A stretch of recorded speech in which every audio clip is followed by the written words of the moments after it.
The WNBA is burning from the inside, and tonight we finally know why. What began as a quiet meeting on the commissioner's calendar has exploded into one of the most dangerous standoffs in league history. Nafisa Collier, the MVP runner-up, the heart of Minnesota's locker room, and vice president of the Players Association, just did the unthinkable. She canceled her meeting with Commissioner Kathy Engelbert. No delay, no reschedule, just gone. And in that single decision, the entire foundation of women's basketball began to shake like never before. This wasn't just a canceled meeting. It was a declaration of war. A player who spent her career leading by example, standing up for fairness and professionalism, has now turned her back on the very system she helped hold together. Fans couldn't believe it. Social media lit up within minutes. Fees done. The league's done. It's over. That was the reaction. Because this meeting was supposed to fix everything, officiating, player safety, the league's public image. Instead, it exposed just how broken the WNBA's leadership truly is. The reason? A live TV moment that went catastrophically wrong. Before Game 1 of the WNBA Finals, Engelbert decided to address what she called false reports. She looked directly into the cameras and publicly denied ever making certain comments about players. Specifically, that infamous remark suggesting Caitlin Clark should be grateful for her off-court earnings. But those words weren't rumors. They were receipts. Nafisa had shared them publicly weeks earlier, and when Engelbert denied it, she wasn't correcting the record. She was calling one of her own stars a liar. Imagine that. The commissioner of the league on national television essentially saying one of her biggest players fabricated an entire story. The air went out of the room. You could feel the tension through the broadcast. The finals hadn't even tipped off, and already, the league was imploding under its own spotlight. What was meant to be a celebration of the game turned into a public humiliation for the players who built it. And at the center of it all stood Engelbert, smiling tightly, speaking corporate poetry while everything around her burned. For Nafisa Collier, it wasn't just disrespect, it was betrayal. She had sat across from Engelbert months earlier, speaking calmly, honestly, about the struggles players face, bad officiating, low pay, endless travel, and a constant sense of being ignored. She put her name and career on the line to push for change. And this was her reward? A public denial, a subtle way of saying, you don't matter. To Collier, that was the last straw. She wasn't going to play nice anymore. And in that moment, the players' movement crossed a point of no return. The backlash was instant. Players across the league stood up behind her. Sophie Cunningham tweeted a fiery post within hours. Breanna Stewart started liking messages, calling Engelbert's comments tone-deaf. Even Caitlin Clark, who never wades into controversy, spoke out, saying Nafisa had valid points. That was unheard of. The league's brightest star, siding with the player the commissioner just discredited. It was a kind of moment that shifts power forever. For the first time, Engelbert wasn't facing critics. She was facing an army. And that army wasn't whispering. They were roaring. Players began posting cryptic messages about change and respect. Fans flooded the WNBA's social accounts demanding Engelbert's resignation. You could feel it, momentum building like a storm. Inside the league offices, sources said phones were ringing nonstop. Sponsors were asking questions. PR staff were in panic mode. And when ESPN dropped a report that the relationship between Collier and Engelbert was beyond repair, it was like hearing the crack of thunder before the downpour. Beyond repair. Two words that sent shockwaves through every front office in the league. Because if Collier was done,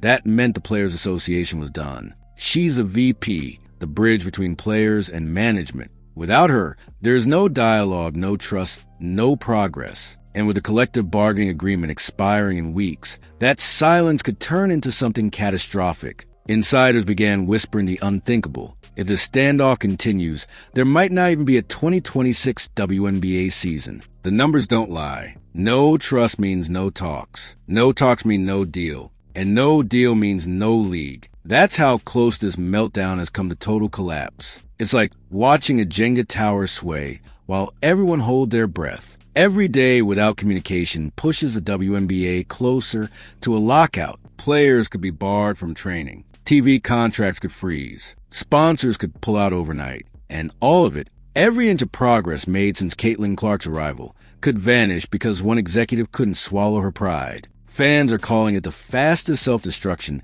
in sports history. Just weeks ago, the WNBA was riding the highest ratings it had ever seen. Caitlin Clark's rookie season had turned arenas into sold-out spectacles. Momentum was real, tangible, electric. Then boom, one bad press conference, one public insult, and the league went from breakthrough to breakdown. Commentators called it a masterclass in mismanagement. Because Engelbert didn't just lose control of the narrative, she lost control of her players, her credibility, and possibly her job. And that's where Adam Silver enters the story. The NBA commissioner, the man who oversees the WNBA at the highest level, is reportedly furious. Sources close to the situation say he's deeply concerned about Engelbert's handling of the crisis. And some insiders claim he's considering stepping in himself, possibly even removing her to stabilize the league. Think about that. The NBA commissioner having to rescue the WNBA from its own leader.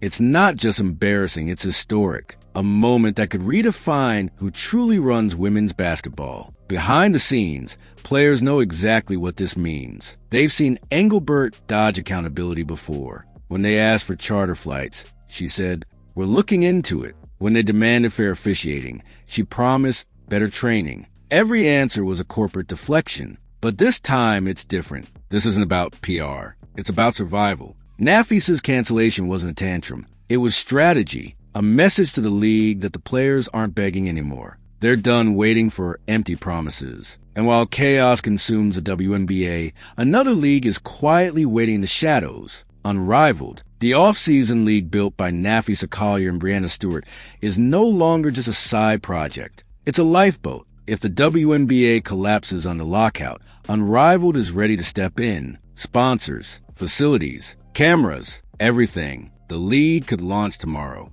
And that's what terrifies Engelbert most. Because if her players realize they don't need her league to thrive, then her empire collapses overnight. That's the plot twist no one saw coming. Nafisa doesn't lose, no matter what happens. If the WNBA rebuilds, she wins as a player. If it implodes, she wins as an owner. She's playing 4D chess while Engelbert's still flipping through a corporate binder. And fans are starting to notice. Every day, more voices online are saying the quiet part out loud. Maybe the players should run their own league. That sentence alone should send chills down every executive corridor from New York to Las Vegas. And then there's Caitlin Clark, the unwilling centerpiece of it all. She didn't pick this fight, but somehow her name is everywhere. Every headline, every negotiation, every controversy. Engelbert's alleged comment about her being grateful lit the fuse that started this whole fire. And now, Caitlin's silence speaks volumes. She's not defending Engelbert. She's not condemning Nafisa. She's just watching. Because she knows one wrong word could make her the villain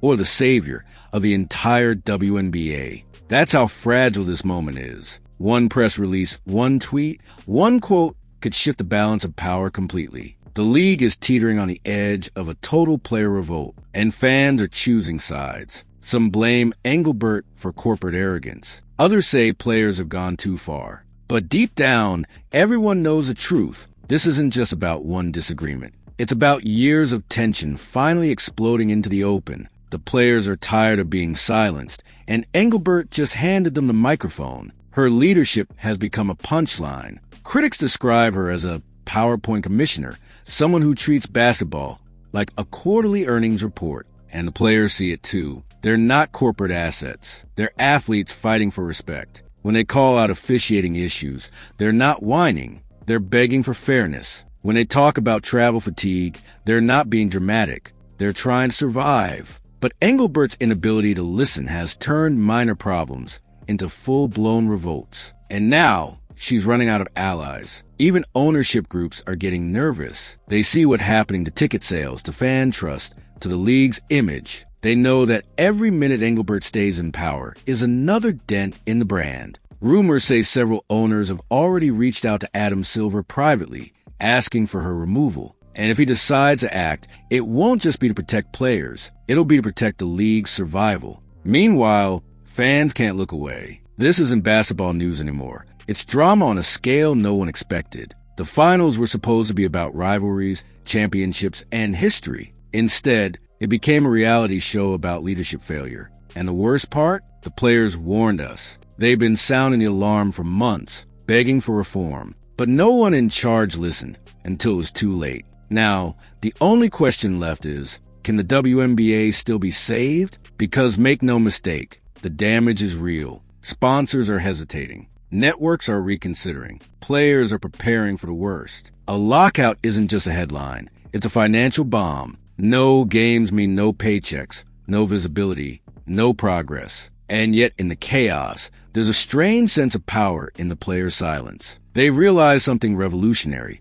Without them, there is no league. And that realization might be the most dangerous thing Kathy Engelbert has ever faced. Behind closed doors, league officials are scrambling to contain the fallout. But every attempt at damage control only makes things worse. They release statements about unity and ongoing discussions, but everyone knows it's smoke and mirrors. The players aren't coming back to the table, not with Engelbert still there. Nafis's decision to cancel that meeting wasn't a small act of defiance. It was a turning point. The moment when players finally chose their dignity over diplomacy. And for the first time, fans are siding with them. The comment sections under every WNBA post are filled with anger, but not at the players. They're furious at leadership. Fire Engelbert. Give him a real voice. Bring Adam Silver in. Those are the chants echoing across social media. The WNBA's most passionate supporters have become its harshest critics because they've seen what the league could be and they're watching it fall apart in real time. Think about what's at stake here. The CBA deadline is days away. Negotiations are frozen. The finals are buried under controversy. And the person responsible for fixing it all is the same one who caused it. Every hour that Engelbert remains in office increases the odds of total collapse. This isn't just bad optics, it's existential. If the players refuse to sign, the 2026 season could be officially canceled before it even begins. And once that happens, rebuilding trust might be impossible. This is where Adam Silver's decision matters most. He's the only one with the power to remove Engelbert before the clock runs out. Sources say he's weighing his options, aware that firing a commissioner mid-crisis could send shockwaves through both leagues. But the longer he waits, the worse it gets. Every second feels like a countdown. Fans aren't just watching a league. They're watching a slow-motion implosion, wondering who'll be left standing when the dust clears. And yet,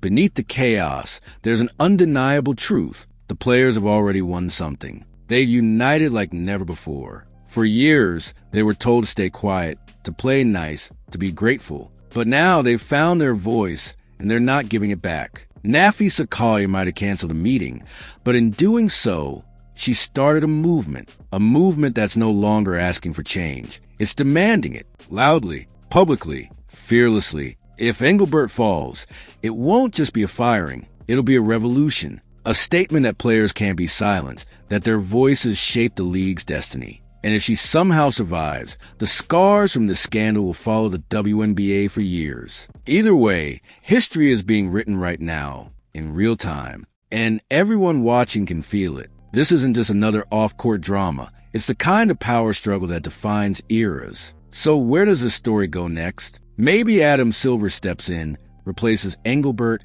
and starts rebuilding from the rubble. Maybe the players walk, forming their own league and taking their audience with them. Or maybe somehow, the WNBA finds a way to heal. But one thing's certain, after this, nothing will ever be the same. Not the trust, not the leadership, not the illusion that everything's fine. That illusion shattered the moment Nafisa Collier said, "No meeting." Because that no wasn't rejection, it was revolution. It was every player, every fan, every voice in the game finally saying, enough. And whether this ends in reform or ruin, one truth stands unshakable. The future of the WNBA will be written by those who refuse to stay silent. And that story, no matter how messy, no matter how painful, might just be the most important one the league has ever told.